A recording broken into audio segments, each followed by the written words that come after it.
900થી વધુ પુરુષો, સ્ત્રીઓ અને બાળકોના મૃત હાલતમાં પડ્યા હતા. તેમના મૃત વ્યવસ્થિત રીતે ગોઠવાયેલા હતા, કોઈને એકલા તો કોઈને જૂથોમાં, પરંતુ તેમના પર નજર કરો તો એવું લાગે તેઓ આરામથી સૂઈ રહ્યા છે.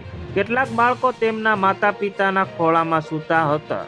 તેઓ કેટલાક પ્રેમીઓ હાથમાં હાથ પરોવી બેઠા હતા. દરેકના હોઠ કાળા અને વાદળી હતા. ઘટના સ્થળે મોટા પ્રમાણમાં પોટેશિયમ સાઇટ મળી આવ્યું હતું.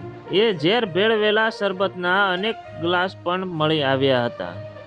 ઘણા લોકો તેમને દેવદૂત માનતા હતા, જ્યારે અન્ય લોકો એવું માનતા હતા કે જીમ પાસે ચમત્કારી શક્તિ છે અને તેઓ તેમના પર કેન્સર ઇલાજ પણ કરી શકે છે. તેમના હજારો ભક્ત હતા. તેમણે એક સંપ્રદાય શરૂ કર્યો હતો.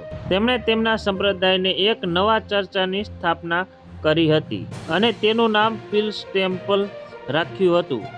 તેમનો જન્મ અમેરિકાના ઇન્ડિયાના રાજ્યના એક ગામમાં થયો હતો.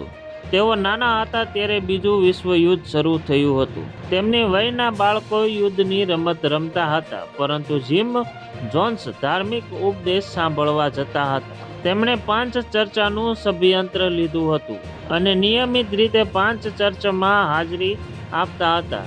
સ્ટીફનના જણાવ્યા મુજબ, જીમ જોન્સ બાળપણથી જ દરેકના આચરણનું કેન્દ્ર બનવા ઈચ્છતા હતા. તેઓ લોકોના હૃદય પર રાજ કરવા ઈચ્છતા હતા.